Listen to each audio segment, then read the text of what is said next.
भारत के ये 5 star cricketer खा चुके हैं जेल की हवा। एक तो कत्ल के जुर्म में तिहाड़ जेल में था बंद। नंबर 1, सुरेश रैना। भारतीय क्रिकेट टीम के दिग्गज खिलाड़ी रहे सुरेश रैना ने 2020 में अंतर्राष्ट्रीय क्रिकेट को अलविदा कह दिया था, लेकिन संन्यास के ठीक बाद उसी साल उन्हें थाने के चक्कर लगाने पड़े थे। दरअसल 2020 कोविड का पहला साल था। पूरे देश में कोविड की रोकथाम के लिए नियम बनाए गए थे। इसमें सबसे अहम था लोगों के ग्रुप में इकट्ठा होने पर रोक। दिसंबर 2020 में कोविड-19 प्रोटोकॉल का उल्लंघन करने के मामले में सुरेश रैना दोषी पाया गया था। रैना मुंबई के ड्रैगनफ्लाई क्लब में एक पार्टी में शामिल हुए थे। जब पुलिस ने उस जगह पर छापा मारा तो वहां से 34 लोगों को गिरफ्तार किया गया। इन 34 सदस्यों में रैना भी शामिल थे। रैना के साथ गायक गुरु रंधावा को भी गिरफ्तार कर लिया गया।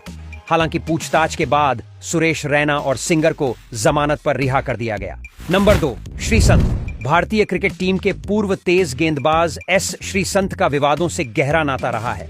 एक विवाद के ठंडा होने से पहले ही वे दूसरे विवाद में आ जाते हैं। श्रीसंत को 2012 में आईपीएल में स्पॉट फिक्सिंग का दोषी पाया गया था, जिसके बाद उन्हें जेल जाना पड़ा था।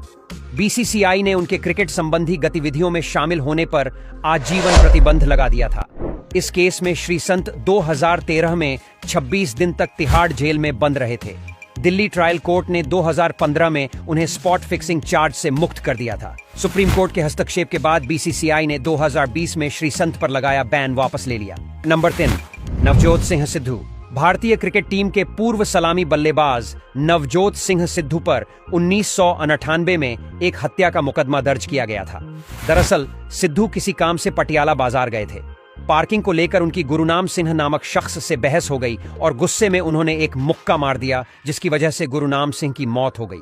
लंबी कानूनी लड़ाई के बाद सिद्धू को इस केस में 1 साल की सजा सुनाई गई थी। वे इस सजा को काट कर अब पूरी तरह से राजनीति में सक्रिय हैं। नंबर 4, अमित मिश्रा। भारतीय टीम के लेग स्पिनर अमित मिश्रा पर महिला से मारपीट का आरोप लगा था। इस जुर्म में उन्हें जेल भी जाना पड़ा।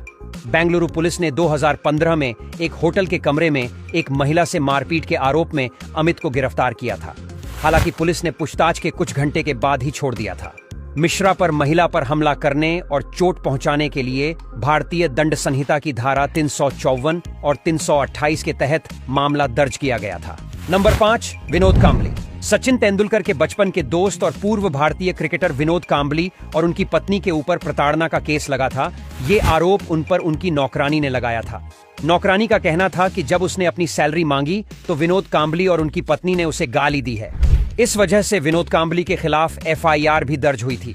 वहीं साल 2022 में विनोद कांबली ने शराब के नशे में एक व्यक्ति को अपनी गाड़ी से टक्कर मार दी थी। हालांकि व्यक्ति सिर्फ घायल हुआ। इसके बाद पुलिस विनोद कांबली को पकड़कर थाने ले गई थी। ऐसी ही और इंटरेस्टिंग वीडियोस के लिए हमारे फेसबुक पेज को फॉलो जरूर करें।